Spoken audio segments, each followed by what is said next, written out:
Romanos capítulo 14, nós vamos ler do versículo 13 até o versículo 6 do capítulo 15. Romanos 14, versículo 13 até o verso 6 do capítulo 15.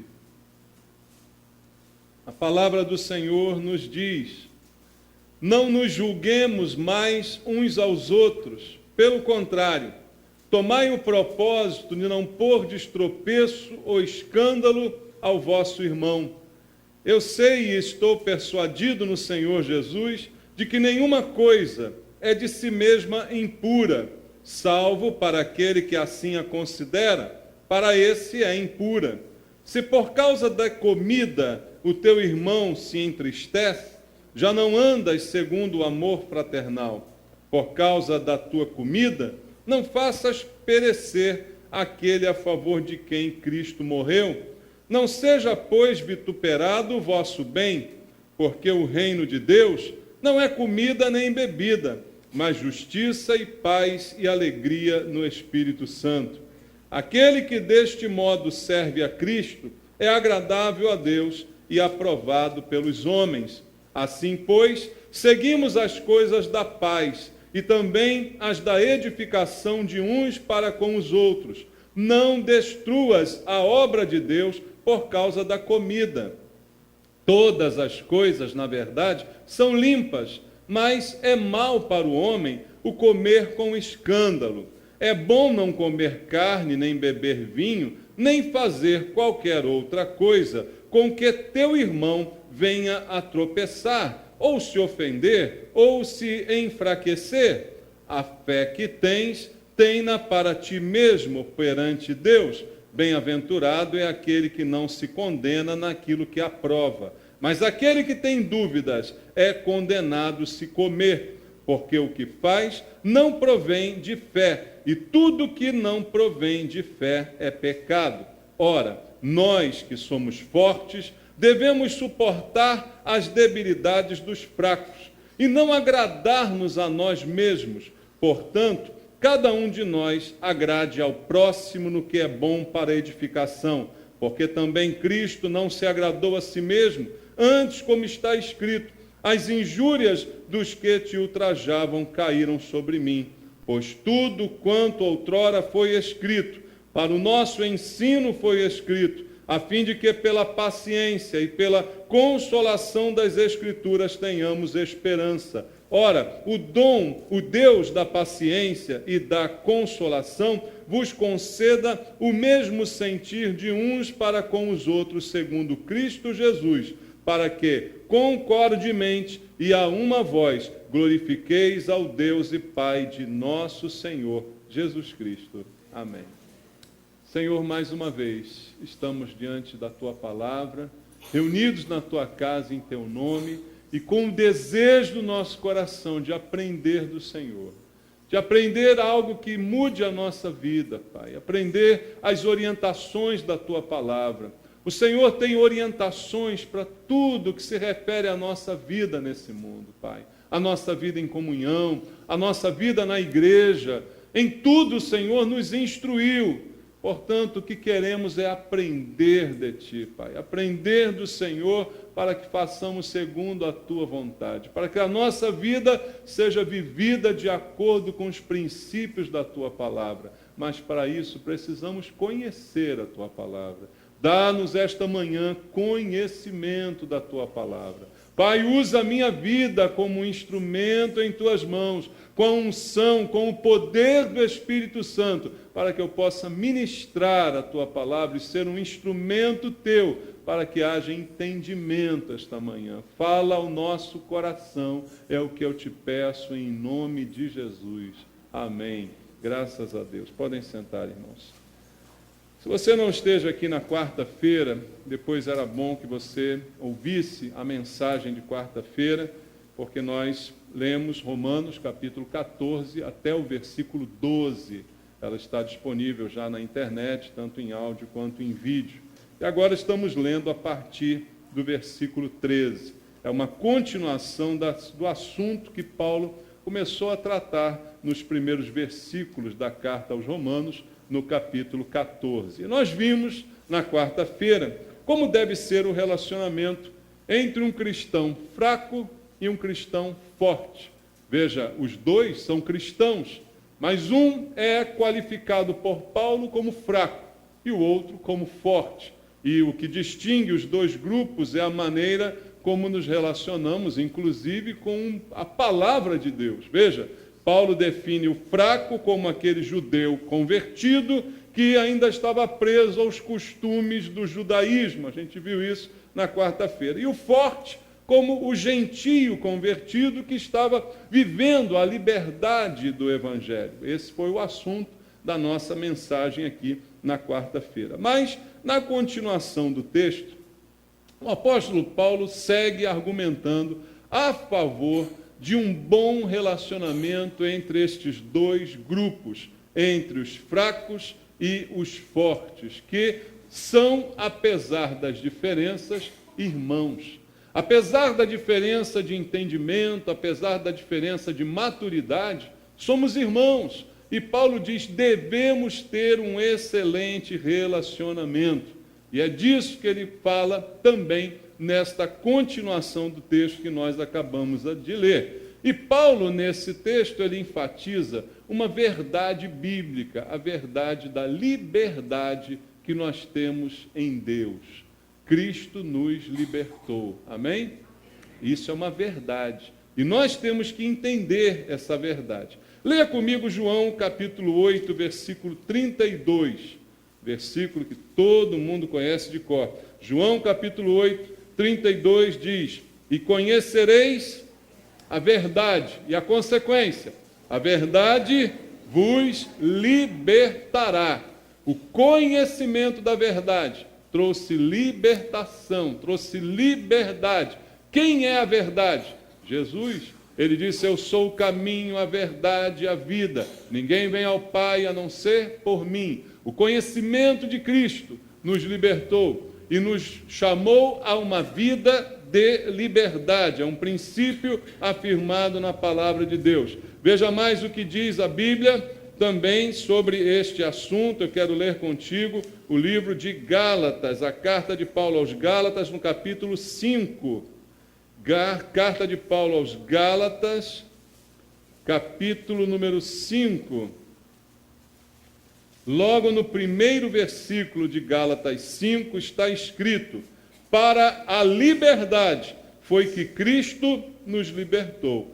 Permanecei, pois, firmes, e não vos submetais de novo a jugo de escravidão. Paulo diz, ora, se Cristo te libertou, você é livre. E foi para a liberdade que ele te libertou. Então, não se submeta novamente a um jugo pesado de escravidão, porque você foi liberto por Cristo. Então, não pode voltar a ser escravo. É o que Paulo está afirmando. E também diz a Bíblia, também por Paulo, em Romanos, leia lá agora comigo, no capítulo 8, no versículo 1 e no versículo 2 de Romanos, capítulo 8, Paulo diz, agora, pois, já nenhuma condenação há para os que estão em Cristo Jesus, porque a lei do Espírito da vida em Cristo Jesus te livrou da lei, do pecado e da morte. Ele está dizendo que a liberdade que recebemos de Deus nos livrou de qualquer condenação. Já nenhuma condenação há para aqueles que estão em Cristo. Fomos libertos e fomos isentos de qualquer condenação. Esse é o estado de um cristão. Só que o próprio Paulo também diz, e eu quero ler com você 1 aos Coríntios, capítulo 8, versículo número 1. Ele nos diz algo importante, que a nossa liberdade, ela tem limites, e o conhecimento que nós recebemos de Deus para viver esta liberdade precisa nos edificar. 1 aos Coríntios, capítulo 8, versículo 1, Paulo diz assim, no que se refere às coisas sacrificadas a ídolos, reconhecemos que todos somos senhores do saber. Mas ele observa, o saber ensoberbece, mas o amor edifica. Paulo estava falando sobre costumes, sobre comer coisas sacrificadas ao ídolo e tal, e no meio dessa conversa ele diz assim, todos nós sabemos muito bem a respeito dessas coisas. Todos nós temos o conhecimento a respeito dessas coisas, mas precisamos apenas observar uma coisa. O excesso de conhecimento, ele pode muitas vezes nos afastar. Então ele está afirmando que o excesso de saber pode ensoberbecer, pode trazer para nós vaidade, a ponto de nos acharmos melhores do que os outros. Mas ele, em contrapartida, diz, o amor edifica. Sabedoria é importante, conhecimento é importante, mas deve ser equilibrado com o amor. Porque todo conhecimento que Deus nos dá serve, como tudo que é bom que Deus nos dá, para a edificação da igreja. Não para alguém se sobressair, mas para que todos nós cheguemos ao mesmo nível de conhecimento. E a única coisa que vai produzir isso é o nível de amor elevado entre nós. Se todos nós conhecermos muita coisa, não quer dizer que nós automaticamente vamos nos amar. Mas se nós nos amarmos profundamente, nos edificaremos e o conhecimento será distribuído entre nós. Então sabemos que fomos chamados à liberdade, sabemos que temos essa liberdade dada por Deus, mas precisamos saber também que o conhecimento dessa liberdade não pode nos ensoberbecer e precisamos, acima de qualquer coisa, ministrar e viver o amor para que então a igreja seja edificada. Então eu concluo que a liberdade que recebemos de Deus, ela tem limite. Há limite na liberdade. Somos livres, mas temos que compreender o limite da nossa liberdade. E esse limite é, de fato, o amor que devemos ministrar uns aos outros.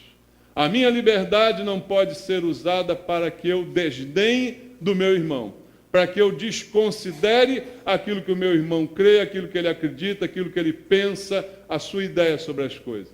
Paulo resume isso em Romanos capítulo 14, que nós lemos aqui no início dessa mensagem. Então, o limite da liberdade é o amor dentro do corpo de Cristo, que é a igreja. Somos uma igreja? Então somos o corpo de Cristo. E o amor deve estar muito presente nos nossos relacionamentos. Então, nesse corpo chamado igreja, apesar de termos funções diferentes, temos todos nós os mesmos direitos de pertencimento, porque somos iguais por causa do bem comum que há entre nós. Foi o que disse aqui na quarta-feira. Por isso é possível a comunhão do fraco com o forte. Veja, Paulo não propõe a comunhão do forte com o ímpio ou com o joio, mas ele está olhando para duas categorias de cristãos, fracos e fortes. E é possível a comunhão quando ela é recheada pelo amor, que traz compreensão, não é? Quando ela é recheada pelo amor que coloca limite na nossa liberdade. Então, dentro do corpo, somos todos iguais. Apesar de haver, dentro do próprio corpo, alguns mais fortalecidos, outros mais enfraquecidos. Os membros do corpo podem ser diferentes, mas todos são participantes de um mesmo corpo. Então, em Romanos, capítulo 14, vamos voltar ao texto que lemos aqui no início, o apóstolo Paulo vai nos orientar como devemos nós proceder para mantermos a unidade do corpo e a comunhão, apesar das diferenças de entendimento, de conhecimento, de maturidade que podem haver entre nós. Podem haver diferenças de maturidade, podem haver diferenças de entendimento, mas temos, em qualquer circunstância, nos relacionar de forma muito boa, de forma muito cristã. É isso que Paulo está propondo aqui nessa continuação do texto que ele iniciou em Romanos, capítulo 14. Olhando para o texto a partir do ponto em que lemos, há algumas coisas importantes que a gente tem a destacar. Vamos ler o versículo 13. Paulo diz assim: não nos julguemos mais uns aos outros. Pelo contrário, tomai o propósito de não pôr de tropeço ou escândalo ao vosso irmão. Esse é um versículo que precisa ser muito bem compreendido. Sempre que eu escuto algumas discussões a respeito dessa postura que devemos adotar quanto ao erro, quanto às divergências e tal, há muito desequilíbrio nessa hora. Aqui Paulo está dizendo, não nos julguemos mais uns aos outros. Pelo contrário, ao invés de nos julgarmos, muito ao contrário, vamos tomar o propósito de não colocarmos tropeço ou escândalo no nosso irmão. O que isso quer dizer? Que nós não devemos julgar mais nada? Será que é isso que Paulo está afirmando aqui? Muito pelo contrário, Paulo também afirma que nós devemos julgar todas as coisas e reter o que é bom. O que ele está propondo é um comportamento diferenciado entre irmãos. Entre irmãos. É isso que ele quer foco da sua palavra. Então, o que ele está dizendo é que a gente não deve julgar o irmão, mas julgar o quê? Julgar o comportamento ou julgar o pecado? Veja, o pecado, ele sempre precisa ser julgado. O pecado sempre precisa ser tratado. Pecado não tratado não é resolvido. E para tratar tem que haver algum tipo de julgamento. Concorda comigo? Mas o que Paulo está dizendo é não julgue comportamento. A chave da questão é essa, não julgue comportamento. Ao invés de fazer isso, ao invés de julgar comportamento, veja, faça de tudo para que você não ponha uma pedra de tropeço ou escândalo para o seu irmão. Porque muitas vezes, ao julgarmos o comportamento um do outro, repito, não os pecados, mas o comportamento. E é isso que acontece muitas vezes na igreja. Nós discriminamos as pessoas porque às vezes o seu comportamento é diferente do nosso em relação a alguma questão. Às vezes o seu comportamento diverge daquilo que nós achamos como ideal. Paulo está dizendo, não façam isso, porque ao fazer isso, vocês estão colocando tropeço na vida dessa pessoa. Vocês estão servindo de pedra de tropeço na vida deste que você está julgando no seu comportamento. E isso não poderia, de maneira nenhuma, acontecer, porque você acaba escandalizando o seu irmão. Preguei aqui há algum tempo um texto em que Jesus dizia que era necessário vir o escândalo, mas ai daquele por quem vem o escândalo. E às vezes somos nós que estamos causando escândalo na vida dos nossos irmãos. Esse é o questionamento que Paulo está fazendo. Então, ao invés de julgar comportamento, faça todo o esforço para que você não seja uma pedra de tropeço, para que haja um desenvolvimento natural, para que o fraco passe a ser forte, mas não pelo seu julgamento, mas pelo seu próprio desenvolvimento, através do conhecimento que é ministrado, e não nesse julgamento de comportamentos. Veja, irmãos, como isso atrapalha o crescimento da igreja. Como isso, às vezes, serve para destruir pessoas que chegam à igreja. Será que nós estamos preparados para receber pessoas diferentes na igreja? Eu faço essa pergunta para você. Estamos preparados? Não, por quê? Porque julgamos comportamentos. Discriminamos comportamentos. Há umas 2 aulas na escola bíblica lá com os jovens, um exemplo disso foi dado pelo nosso irmão Marcos, não sei se o Marcos está aqui, mas foi dado um exemplo de uma igreja em que não estava preparada para receber um travesti. A igreja está preparada para receber um travesti? Será? Chegou o travesti à igreja, um homem vestido de mulher. E será que a igreja estava preparada para recebê-lo? Nós queremos ou não recebê-lo? Primeira questão é essa. Queremos ou não que ele chegue ao conhecimento da verdade e se liberte do seu pecado e viva como alguém como nós, como um cristão? Essa é a primeira pergunta. A igreja está preparada para isso?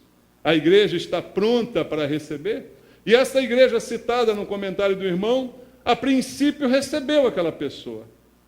E aquela pessoa recebeu oração, e daquela pessoa demônios foram expulsos e tal e coisa, maravilha. Mas ao terminar tudo isso, Chegou alguém para aquela pessoa e disse: agora você tem que mudar tudo que você está fazendo. Você tem que tirar todo tipo de roupa que você está usando, todo tipo de brinco, todo tipo de adereço, todo tipo de coisa, blá, blá, blá, e tem que enquadrar a pessoa aqui. Será que esse é o momento? É claro que uma conversão pressupõe uma mudança de vida, pressupõe, por consequência, uma mudança de comportamento. Mas eu quero que o comportamento seja exatamente aquele que eu desejo e seja imediatamente no dia que eu quero que seja. É esse o problema. Claro que esse é um exemplo extremo que eu estou dando a você. E no caso que Paulo está falando aqui, ele está falando até de um exemplo menor, em costumes de comer ou não certas comidas, de guardar ou não certos dias. É disso que Paulo está falando, em todo esse contexto que nós começamos a ver quarta-feira. Mas a ideia se estende a isso. Estamos preparados para lidar com alguém diferente, que tem comportamento diferente. Por isso Paulo diz: não escandalize. A pessoa citada no exemplo, depois de toda essa pressão que foi feita em cima dela, escandalizou-se e voltou a ser possuída por todos os demônios que tinha antes e voltou à vida anterior. Então eu pergunto: estamos prontos ou não? E o que Paulo está dizendo é que ao julgar, eu acabo me tornando um tropeço. Eu faço alguém tropeçar. Ao julgar o seu comportamento, eu escandalizo alguém, porque eu quero que essa pessoa seja exatamente igual a mim. Eu quero que essa pessoa assuma exatamente a minha forma. É como acontece, já ouvimos também testemunhos daquelas igrejas com seus costumes de vestuário. Então, a mulher que lá está não pode usar um brinco, um batom, uma calça comprida, não pode usar isso, não pode usar aquilo, não. E a mulher que ali se converte, a partir do dia seguinte, ela já é cobrada a assumir todo esse enquadramento, porque ela tem que ser exatamente igual a mim. E aí muitos se escandalizam, e muitos tropeçam nessas coisas. E é disso que Paulo está falando aqui. E aí, usando o texto de Jesus, eu quero ler contigo Mateus 18, versículo 6 ao versículo 9, para nós percebermos o quanto isso é importante. Mateus capítulo 18, versículo 6 ao 9. Qualquer, porém, que fizer tropeçar um destes pequeninos que creem em mim. Quem são os pequeninos que creem em Jesus? São os novos convertidos, são aqueles que acabaram de ser apresentados ao Evangelho, acabaram de começar a crer, mas alguém pode fazê-los tropeçar, segundo Paulo, com o julgamento do comportamento. Alguém o faz tropeçar, alguém o escandaliza. E o que diz Jesus sobre este? É melhor, se você é aquele que faz isso, faz tropeçar um pequenino, melhor que você se pendurasse ao pescoço uma grande pedra e fosse afogado na profundeza do mar. Ele diz: ai do mundo por causa dos escândalos, porque é inevitável que venham escândalos, mas ai do homem pelo qual vem o escândalo. Às vezes somos nós o motivo de escândalo. Portanto, se a tua mão ou teu pé te faz tropeçar, corta-o e lança de ti. Melhor é entrares na vida manco ou aleijado do que, tendo 2 mãos ou 2 pés, seres lançado no fogo eterno. Se um dos teus olhos te faz tropeçar, arranca-o e lança fora de ti. Melhor é entrares na vida com um só dos teus olhos do que, tendo os 2, seres lançados no inferno. Posso acrescentar? Se a tua língua te faz tropeçar, corta essa língua miserável, fofoqueiro, desgraçado, que fala mal dos outros, que julga todo mundo. Corta essa língua, porque com ela tu não vai para o céu. Se for para o céu, tem que ir mudo, meu irmão, porque esse é o problema retratado por Paulo aqui. Quando nos julgamos em sentido de comportamento, ao invés de zelar para que alguém não tropece, para que alguém não se escandalize, o nosso julgamento é a razão do escândalo e do tropeço do nosso irmão. Irmão é aquele que crê em Jesus Cristo. É desse grupo que Paulo está falando. Não importa se é forte, maduro, ou se ainda é fraco, imaturo, novo convertido. O que importa é que a comunhão, ela precisa ser buscada e preservada. E nós somos responsáveis por isso. Voltando ao texto, Em Romanos, capítulo 14, Paulo continua dizendo, e agora eu quero ler contigo o versículo 14 e também o versículo 20. Eu sei e estou persuadido no Senhor Jesus de que nenhuma coisa é de si mesma impura, salvo para aquele que assim a considera. Para esse é impura. Versículo 20, ele diz: não destruas a obra de Deus por causa de comida. Todas as coisas, na verdade, são limpas, mas é mal para o homem o comer com escândalo. Olha o que Paulo está dizendo aqui. Primeiro ele está dizendo, não tem comida que seja impura. Tudo é puro, a não ser para aquele que assim a considera. Se alguém considera alguma comida impura, para esta comida é impura. E no versículo 20, ele estende ainda mais o raciocínio e diz, não destruas a obra de Deus por causa de comida. Quem é a obra de Deus que Paulo está falando aqui? Somos nós. A obra de Deus é o ser humano restaurado. A obra de Deus é o ser humano convertido. Ele está dizendo, não destrua a obra de Deus por causa de comida.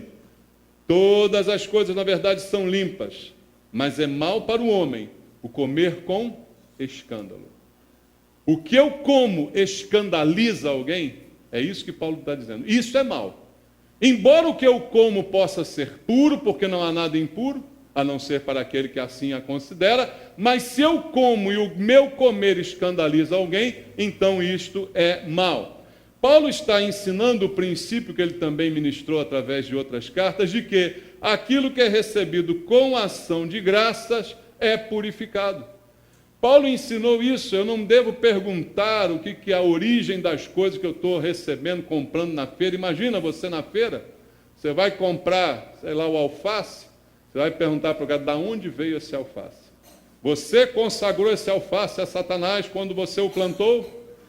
E esses pepinos, esses melões, você consagrou ao diabo quando você estava... Você é macumbeiro, você que está vendendo aí, feirante? Você vai perguntar isso na feira? Ainda que você pergunte, no supermercado você não tem nem para quem perguntar, né? Porque não tem lá o dono daquele produto. Então, Paulo disse, você não tem que perguntar de onde vêm as coisas, você tem que abençoar o que você recebe. Deus te deu condição de comprar o teu alimento, você agradece a Deus pelo alimento que está ingerindo e pede, Senhor, abençoa.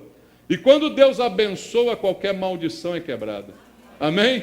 Quando Deus abençoou você, todas as maldições foram quebradas sobre a sua vida. Então, aquilo que Deus abençoa, abençoado está, e ponto final. Paulo então ensina que aquilo que é recebido com ações de graça se purifica. Por isso ele diz, não há nada impuro. Porque tudo que eu abençoar e Deus abençoar se purifica imediatamente. A não ser que alguém considere aquilo impuro. Aí se torna impuro pela consideração daquela pessoa para ela, não para mim. Alguém pode dizer assim, olha, galinha ao molho pardo é impuro. A pessoa acha assim, então isso é impuro. Mas eu não acho, eu acho que eu abençoei. Então aquilo é puro. Para mim é puro. Mas, Paulo está dizendo, o escândalo traz à tona a impureza. Qual é o escândalo citado por Paulo? Eu tenho um irmão que diz que galinha ao molho pardo é impura. Eu chamo ele para comer na minha casa e eu sirvo galinha ao molho pardo, eu como e babando todo na frente dele. O nome disso é escândalo. Nesse momento eu escandalizei o meu irmão. Porque eu julguei o seu comportamento e quis provar para ele que ele estava errado, comendo galinha ao molho pardo na frente dele. Eu me tornei pedra de tropeço. Eu me tornei motivo de escândalo. E eu trouxe impureza para o nosso relacionamento.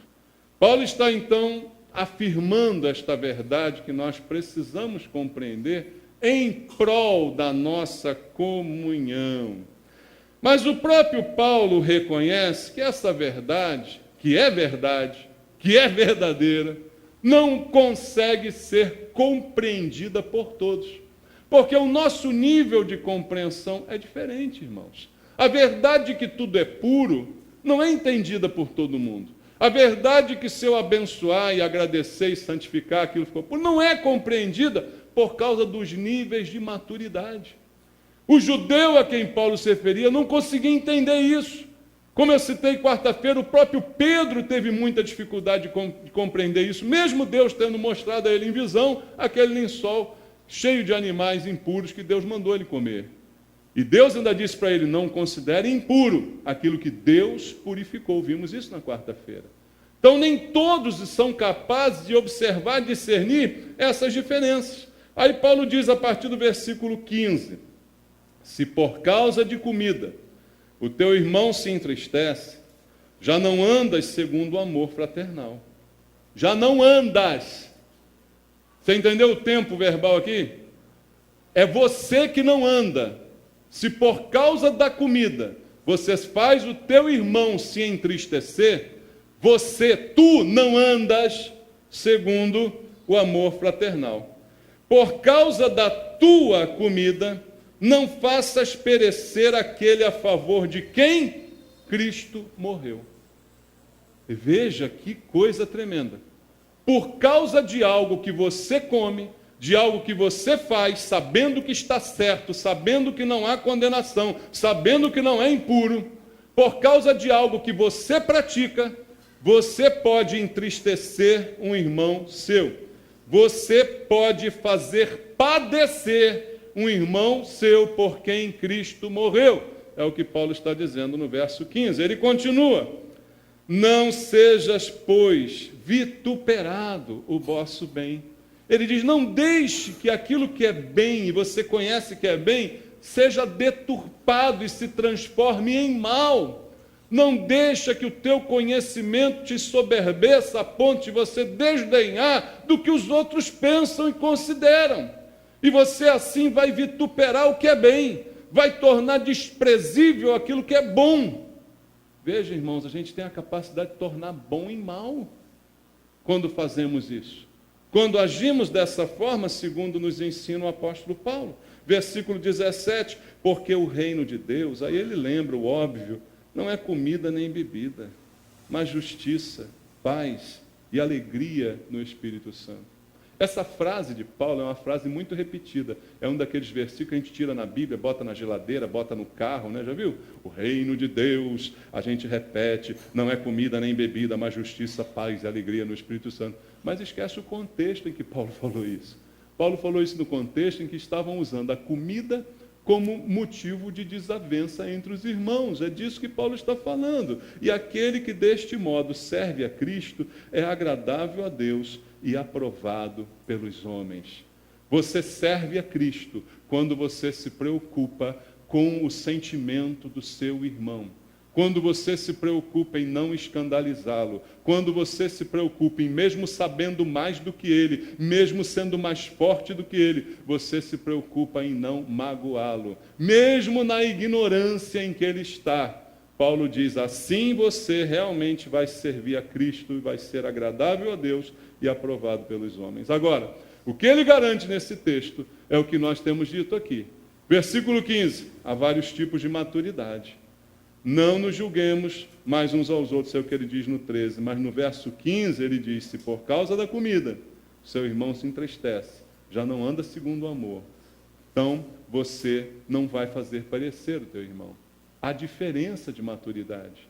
Há alguém que vai se entristecer com algo banal, mas há diferenças e eu preciso aprender a entender essa diferença.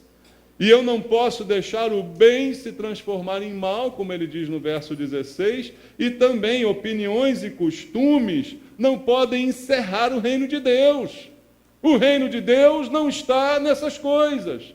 O reino de Deus, segundo ele diz no verso 17, ele não é comida nem bebida. Reino de Deus não é costume de igreja, não é calça comprida nem saia. Reino de Deus não é batom nem maquiagem, nem raspar o sovaco. Reino de Deus é muito mais do que isso. É justiça, paz e alegria no Espírito Santo. Coisas óbvias, mas que Paulo tem que repetir, tem que ensinar para que as pessoas aprendam.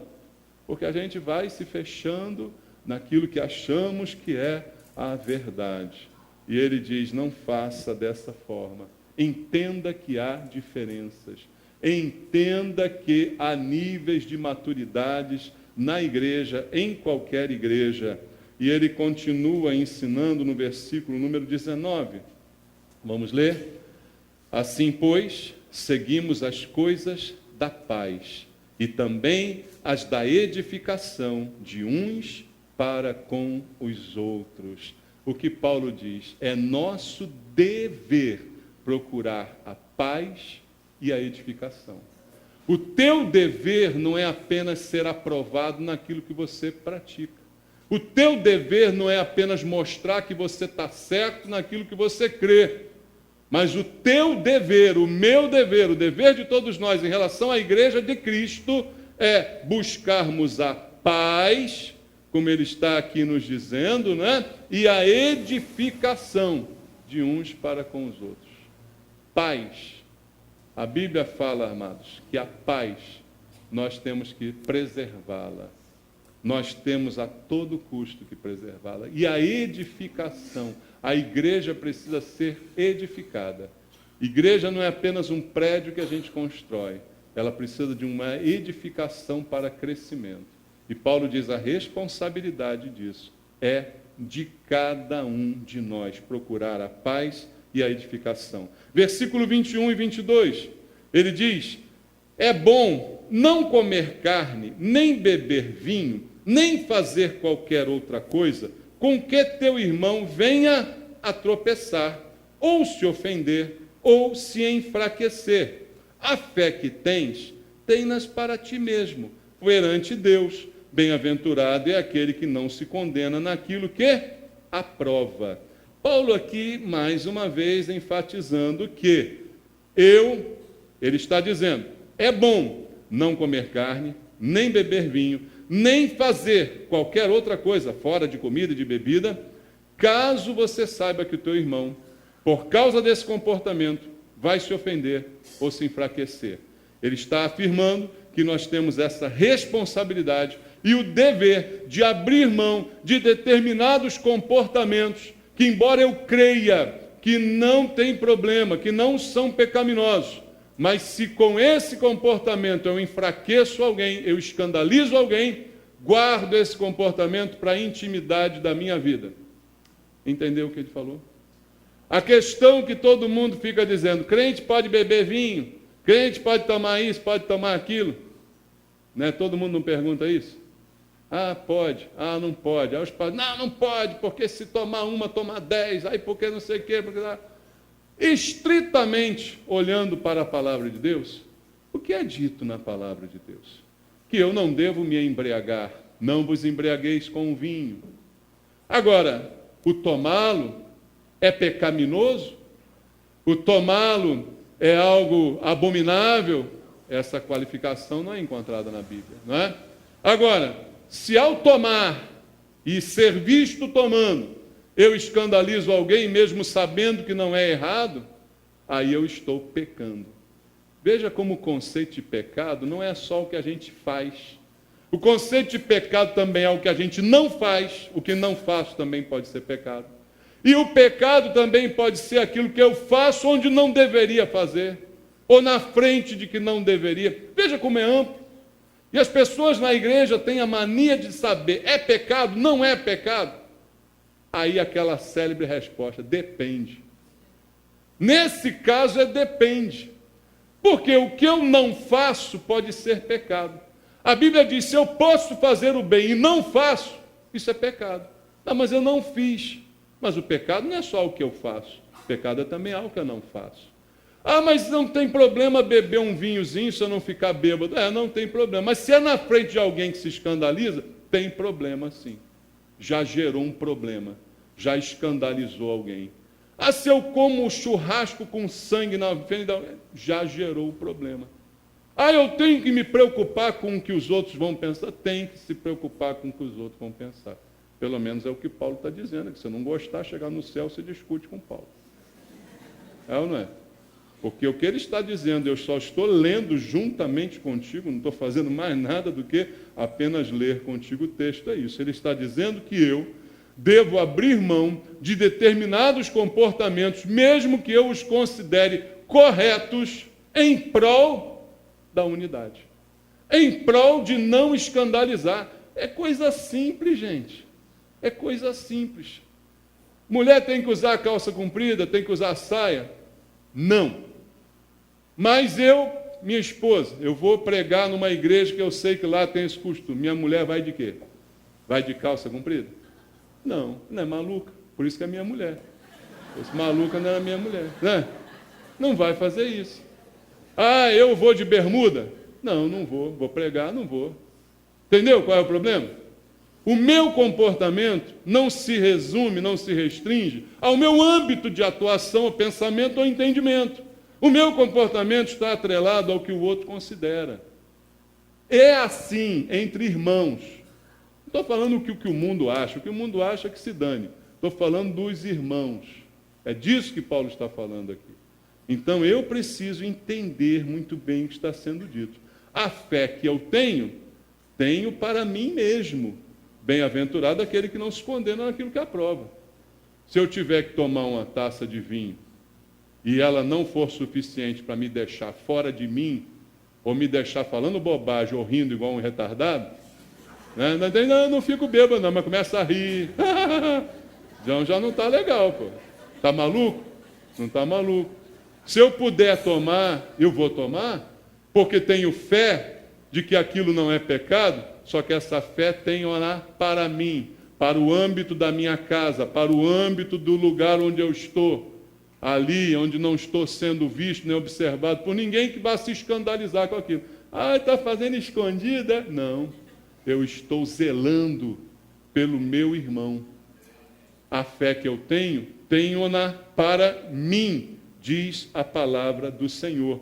Essa fé eu a tenho para mim. Feliz é o homem que não se condena naquilo que aprova. Agora, eu tenho dúvida, Paulo já colocou aqui, já estou condenado.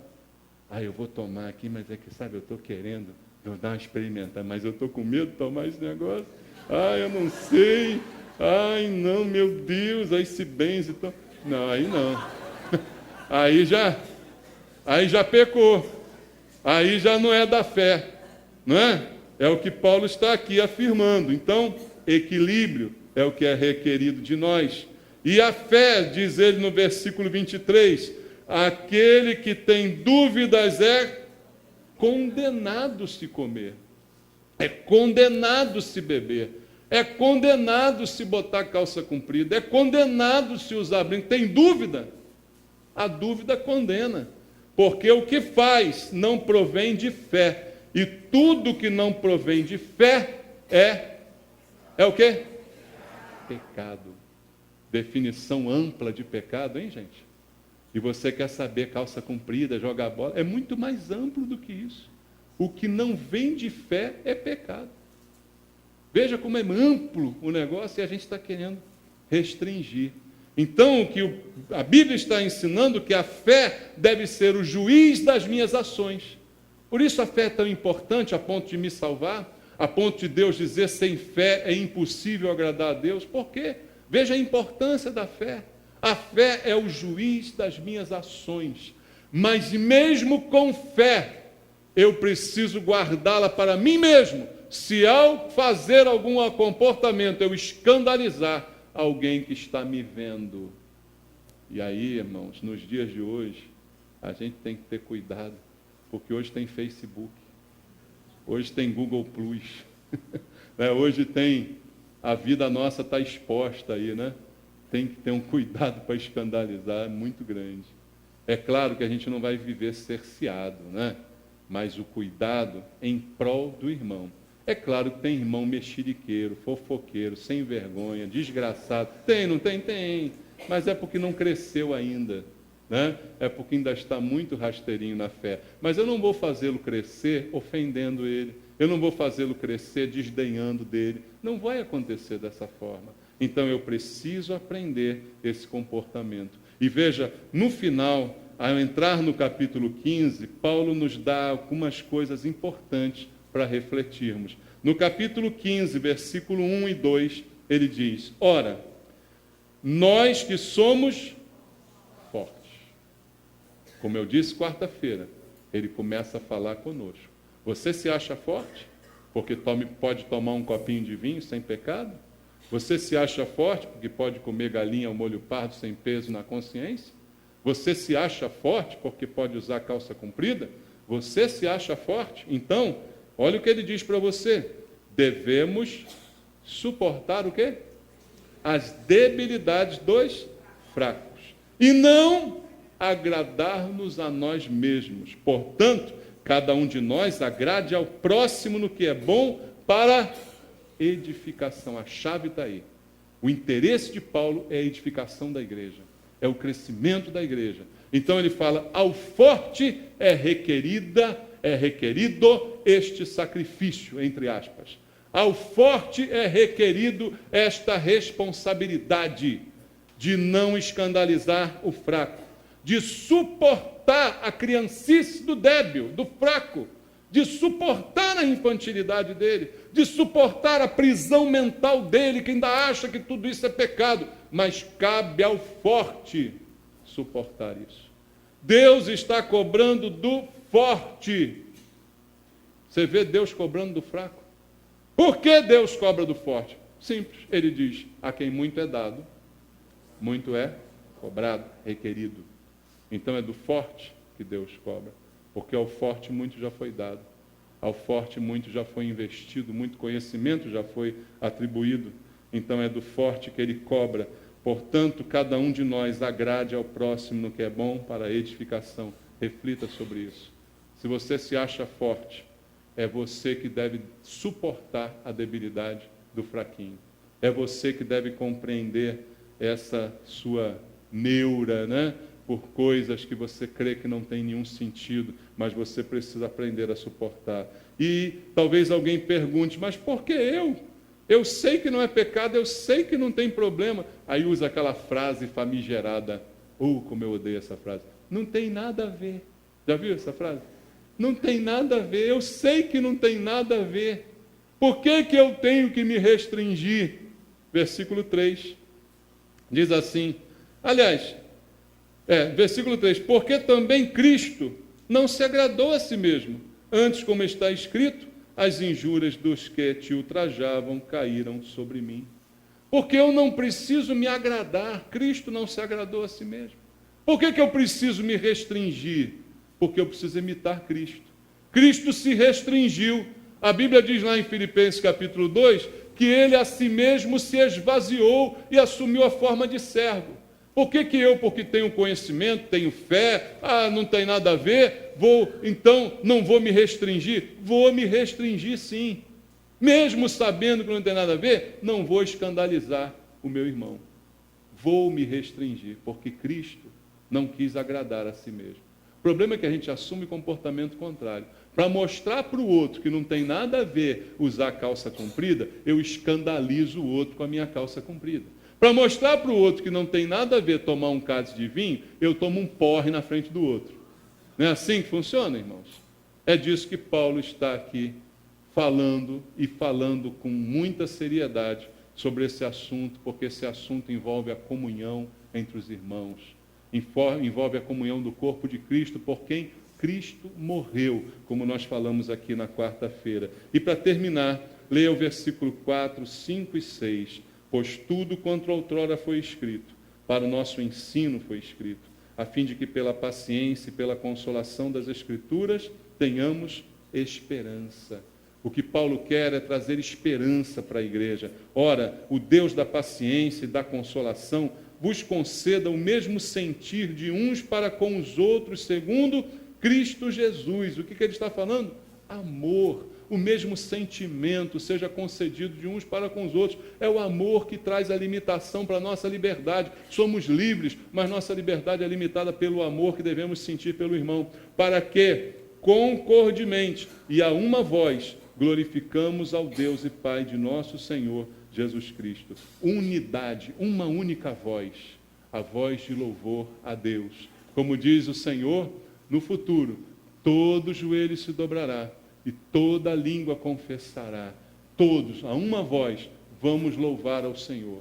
E aí, acima das nossas diferenças, acima dos nossos níveis de maturidade, que o nosso coral seja único. Amém, irmãos? Que a nossa voz seja uníssona. Todos nós venhamos a glorificar a Deus da mesma maneira, independente da fraqueza ou da força de cada um e do nível de maturidade em que cada um esteja. Mas para isso, cabe aos fortes regredirem um pouquinho. Cabe aos fortes descerem ao nível do outro para promover a comunhão. E é o que Deus está querendo da igreja. Comunhão acima de tudo. Entre crentes, entre irmãos. Amém? Em nome de Jesus. Guarda a palavra do Senhor no teu coração. Vamos louvar a Deus e pedir ao Senhor que esse amor seja de fato o vínculo da perfeição. A Bíblia diz: o amor é o vínculo da perfeição. É aquilo que vincula, é aquilo que une, que aproxima. A diferença afasta, o amor une, o amor aproxima. E é disso que nós precisamos. Amor. Amor com o qual o Senhor nos amou, para que a gente viva em comunhão, como é a vontade do Senhor. Louve ao Senhor.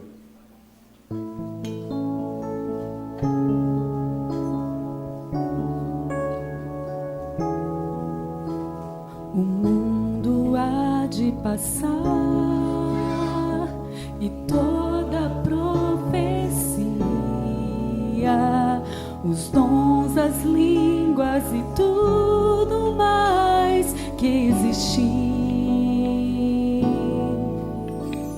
Porém, como aquele que foi, hoje é e para sempre há de ser.